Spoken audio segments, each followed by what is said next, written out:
Hello বন্ধুরা, welcome back to my new video. তো আজকে বোনের জন্মদিন, তাই বোনকে নিয়ে চলে যাব একটু শপিং করতে। তো দেখো আমরা চলে এসেছি দোকানে। তারপর বোনের জন্য একটা ড্রেস পছন্দ করে নেব। তো দেখো এই যে বোনের এই ড্রেসটা খুবই পছন্দ হয়েছে, তাই এই ড্রেসটা নিয়ে নিয়েছি। আর চলে যাব এবার কেক আনতে, কেকের দোকানে। তারপর দেখো আমরা চলে এসেছি কেকের দোকানে। তো বোন একটা কেক পছন্দ করলো, কেক আর শপিং করে সব কিছু নিয়ে আমরা বাড়ির দিকে চলে যাচ্ছি। তো দেখো আমাদের এখানে কেমন রাস্তাঘাট। বোন তো ভীষণ ক্লান্ত হয়ে গেছে, বোন বলছে আর ভালো লাগছে না। তো আমরা ফাইনালি বাড়ি চলে এসেছি। তারপর বাড়ি এসে দেখছি রান্নাবান্না সব তোড়জোড় চলছে। এটা হচ্ছে বৌদি, এই বৌদি দারুণ রান্না করতে পারে, যে কোনো জিনিস জাস্ট দারুণ অসাধারণ রান্না করতে পারে। তো দেখো এই যে হচ্ছে মাংস, মামি মাংস কাটছিল। আর এই যে দুধ রাখা হয়েছিল, দুধ দিয়ে হচ্ছে পায়েস রান্না করা হয়ে গেছে। তারপর দেখছি কড়াইও চাপিয়ে দিয়েছে রান্নাবান্নার জন্য। আর তারপর আমি স্নান করে রেডি হয়ে চলে এসেছি।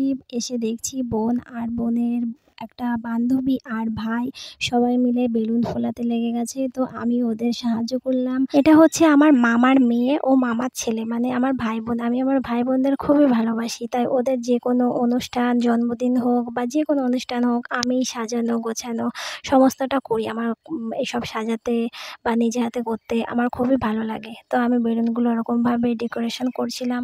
পারি না খুব একটা, তবুও একটু চেষ্টা করি ভালোভাবে একটু সাজানোর জন্য, যেন ওদেরও একটু ভালো লাগে। তো দেখো আমি ফাইনালি এভাবে সাজাতে পেরেছিলাম।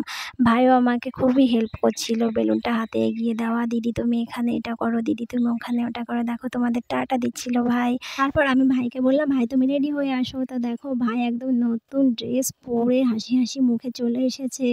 আজকে ওর দিদির বার্থডে, তার জন্য। তারপর আস্তে আস্তে বোনের সব বার্থডেরা আসতে শুরু করেছিল। এখানে প্রায় কয়েকজন এসেছিল। তো আমিও ভাবলাম আমিও একটু রেডি হয়ে নিই, তাই আমি রেডি হয়ে চলে এসেছি। তো পরে আর সময় পাবো কি না, তাই একটু আগে আগে রেডি হয়ে গেলাম। তারপর বোনকে সাজিয়ে দিয়েছিলাম। তো বোনকে দেখো কেমন লাগছিল সেই নতুন ড্রেসটা পরে। আর ড্রেসটা কেমন হয়েছে, বোনকে পরে কেমন লাগছে তোমরা কমেন্টে জানিও। আমার সোনা বোনকে তো আমার কাছে খুবই কিউট লাগছিল। তো নিজে হাতে বোনকে আমিই সাজিয়ে দিই, কারণ আমারও ওকে সাজাতে খুব ভালো লাগে।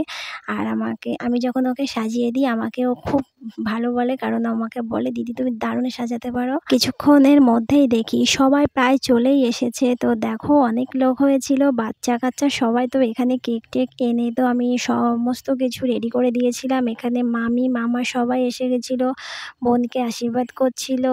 তো বোন কিছু গিফটও পেয়েছিল, তো ওগুলো পেয়ে খুবই খুশি হয়েছিল। সত্যি জীবনে এইসব ছোট ছোট দিনগুলো সত্যিই খুব ভালো লাগে, কারণ বড় হয়ে যাব তখন তো অনেকটা আলাদা রকম হয়ে যায়। তো ছোটোবেলার এই দিনগুলো সত্যিই অন্যরকম, হাসি খুশি বন্ধু বান্ধব সবার সঙ্গে কেমন কেটে যায় দিনগুলো। তোমরা ভিডিওটা স্কিপ না করে দেখতে থাকো আর চ্যানেলটা সাবস্ক্রাইব করে দিও। সবাই